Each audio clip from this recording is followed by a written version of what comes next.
Assalamualaikum warahmatullahi wabarakatuh. Bismillahirrahmanirrahim.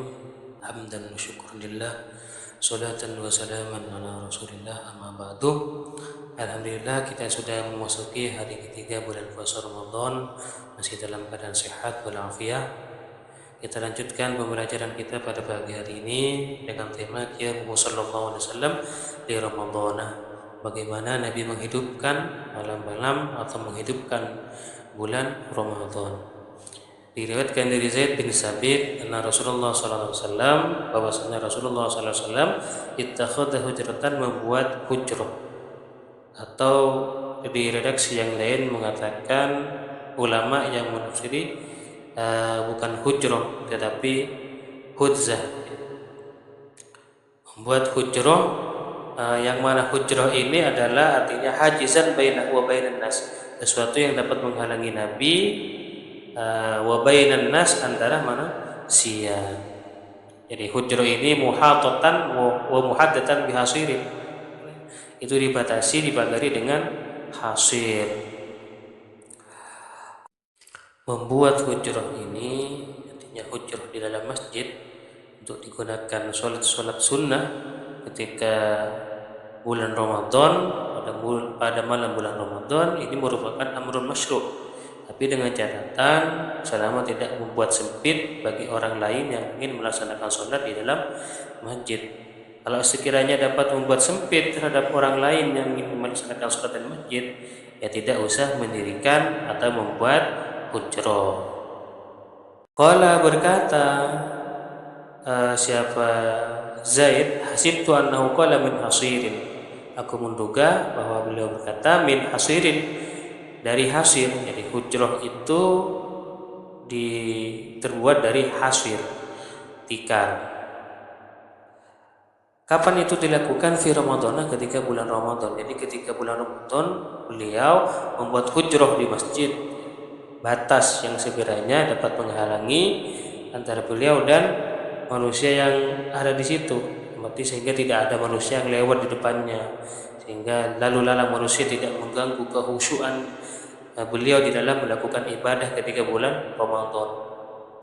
Fasalla fiha layaliya, lalu salat Nabi fiha pada hujrah, di hujrah itu layaliya, beberapa malam. Nabi salat beberapa malam di hujrah itu. Fasalla bi salatihi nasun min ashabihi, lalu salat bi salatihi, mengikuti salat Nabi, nasun, siapa manusia, min ashabihi, dari para sahabat-sahabatnya. Falamma alima bihim ja'ala yaqnutu, falamma alima, ketika mengetahui siapa Nabi bihim, terhadap mereka para sahabat-sahabatnya, ja'ala yaqnutu, mulai yaqnutu, duduk siapa Nabi. Fakharaja, lalu keluar siapa Nabi, ilaihim, menemui mereka. Faqala, lalu berkata siapa Nabi, qad araftu alladhi ra'aitu min suni'ikum, qad araftu, sungguh aku tahu pada apa, ra'aitu, yang aku melihat, min suni'ikum, dari apa yang kamu buat, atau dari semangatmu untuk melakukan qiyamul lail bersama aku. Hadis ini sebenarnya ada kelanjutannya dari apa sabda beliau itu fasallu ayyuhan nasu min fi buyutikum, maka salatlah wahai manusia, fi buyutikum, di rumah-rumah kamu sekalian. Fa inna afdhalas salati salatul mar'i fi baiti ilal maktubata, karena paling utamanya salat adalah salatnya seseorang di rumahnya, ilal maktubata, kecuali salat maktubah. Sepenggal terakhir dari hadis ini menjadi penjelas bagi kita bahwa paling utamanya sholat sunnah adalah dilakukan di rumah, dan ini sifatnya umum, sholat sunnah apa saja, kecuali memang sholat sunnah yang itu menjadi syiar di dalam Islam atau menjadi syiar Islam, seperti sholat sunnah Idul Adha, Idul Fitri, yang sebentar lagi nanti di akhir Ramadan kita akan melaksanakan sholat Idul Fitri, atau sholat yang tertentu hanya di masjid, seperti apa? Seperti sholat 2 rakaat tahiyatul masjid. Nah, dari hadis ini kita bisa memetik atau menangkap beberapa pemahaman bagaimana semangat para sahabat untuk melakukan atau menghidupkan malam-malam bulan Ramadan. Maka hendaknya bagi kita harus semangat menghidupkan bulan Ramadan dengan cara apa? Ya, dengan qiyamul lail, melakukan sholat sunnah. Malam-malam hari biasanya melakukan tadarus, baca Al-Quran di masjid-masjid ataupun di musola. Dari apa yang kita lakukan itu, maka kita hanya berharap ganjaran atau pahala dari yang kita lakukan hanya berharap kepada Allah. Jangan sampai kemudian apa yang kita lakukan ini berharap kepada selain Allah, seperti berharap agar supaya disanjung oleh masyarakat, disanjung oleh manusia dengan apa yang kita lakukan. Jangan sampai. Jadi kita melakukan kebaikan, kita melakukan ibadah lillah hanya karena Allah. Yang kedua, kita harus mengetahui bahwa dari apa yang dilakukan Nabi, yang disampaikan dalam hadis tersebut itu fasalla fiha layaliyah, beberapa malam. Artinya tidak kemudian terus-terusan. Maka kita harus mengetahui dari itu bahwa qiyamul lail pada bulan Ramadan itu bukanlah sesuatu yang wajib, melainkan itu adalah sunnah. Karena salah satu semangat daripada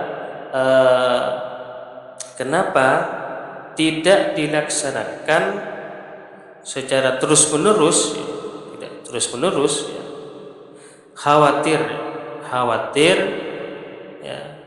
khawatir nanti antufrada hadhihi salatu alaihim, salat qiyamul lail ini akan diwajibkan kepada mereka. Khawatir. Jadi kenapa atau apa sebab Nabi ya tidak melakukan sebulan suntuk, padahal Nabi telah mengetahui bagaimana semangat para sahabat ya. Karena khasyatuhu sallallahu alaihi wasallam antufrad hadhihi salatu alaihim, karena khawatir salat ini menjadi wajib bagi mereka sehingga nanti itu menjadi masyaqqah. Jadi itu adalah sunnah ya, bukan sesuatu yang wajib. Tetapi walaupun itu adalah sesuatu yang sunnah, itu mengandung banyak keutamaan di dalamnya. Jadi jangan sampai kemudian hal-hal semacam itu terlewatkan begitu saja ketika bulan Ramadan. Ya, kita harus semangat untuk melakukan amaliyah sunnah di bulan Ramadan, lebih-lebihnya di bulan Ramadan. Tapi bukan berarti di bulan yang lain tidak, tetap kita harus melaksanakan. Ya, tentunya bukan sholat tarawih kalau di bulan yang lainnya, karena sholat tarawih hanya adanya di bulan Ramadan. Dan ketika sholat jangan sampai kita berhenti di pertengahan, langsung keluar begitu saja. Ya. Ketika sholat bersama imam, maka la fala tansharif hatta yansharifal imam. Jangan sampai kita berpaling sehingga imam itu sudah selesai dari sholatnya. Karena ada hadis mengatakan innar rajula idza shalla mal imami, karena adapun laki-laki idza shalla bila sholat mal imami bersama imam hatta yansharifa, sehingga selesai siapa imam, husiba lahu qiyamul lailatin, maka dihitung baginya si rajul qiyamul lailatin, itu menghidupkan satu malam suntuk full ya. Makanya jangan sampai sholat itu dipotong-potong begitu saja nyampe pertengahan karena capek langsung berhenti, jangan. Mungkin pengajian kita pada pagi hari ini cukup sampai di sini dulu, walaupun sedikit, mudah-mudahan bermanfaat, mudah-mudahan membawa berkah di bulan yang penuh keberkahan ini. Mungkin hanya ini dari saya. Assalamualaikum warahmatullahi wabarakatuh.